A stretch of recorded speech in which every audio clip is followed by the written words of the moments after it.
अपनी मेहनत की कमाई से एक जमीन खरीदते हो, घर बनाने के लिए, बिजनेस करने के लिए, कोई भी पर्पज से, जमीन की रजिस्ट्री भी हो जाता है, आप सारा पैसा भी दे देते हो।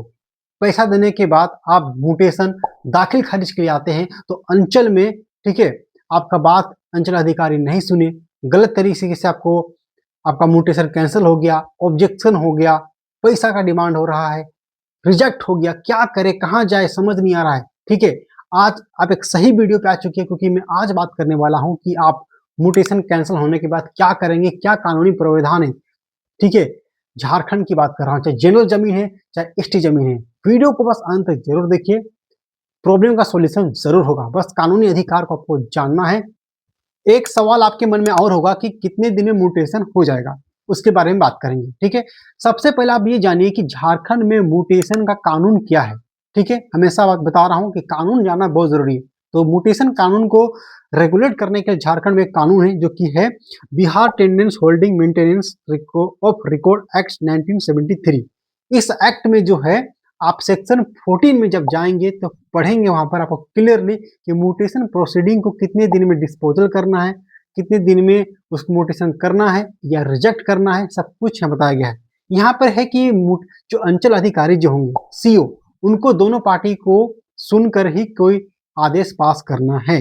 अगर कोई ऑब्जेक्शन आता है या नहीं आता है, उस सब का प्रोसीडिंग यहाँ पे दिया गया है। सेक्शन 14 में आप जाएंगे तो वहां पे कोई जिस दिन म्यूटेशन के लिए अप्लाई होता है, अभी करेंट में जो झारखंड में जो रूल है, म्यूटेशन केस नंबर आपको जब जिस दिन आप रजिस्ट्री करते हैं, उसी दिन आपको म्यूटेशन केस नंबर मिल जाता है। उसके विद इन 30 डेज में आपका म्यूटेशन हो जाएगा। 30 डेज में म्यूटेशन का प्रावधान है।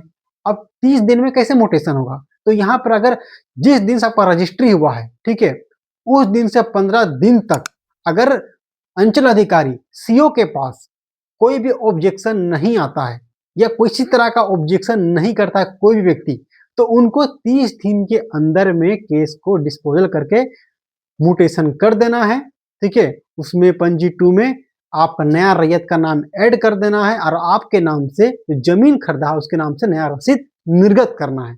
ये हो गया। ठीक है, दूसरा, अगर मान लीजिए कि कोई ऑब्जेक्शन आ जाता है, कोई ऑब्जेक्शन आ जाता है कि जमीन का कोई भयाद लोग या कोई एग्रीमेंट किया है उस जमीन को और ये दोबारा कोई बेच रहा है उस जमीन को, तो कोई व्यक्ति अगर आके ऑब्जेक्शन करते हैं अंचल अधिकारी सीओ को, तो ऐसी स्थिति में जो है अंचल अधिकारी को 30 दिन के अंदर उस केस को, सॉरी 30 दिन नहीं, 3 मंथ्स के अंदर उस केस को डिस्पोजल करना होता है। और इसमें भी दोनों पार्टी को सुनकर ही ऑर्डर पास करेंगे।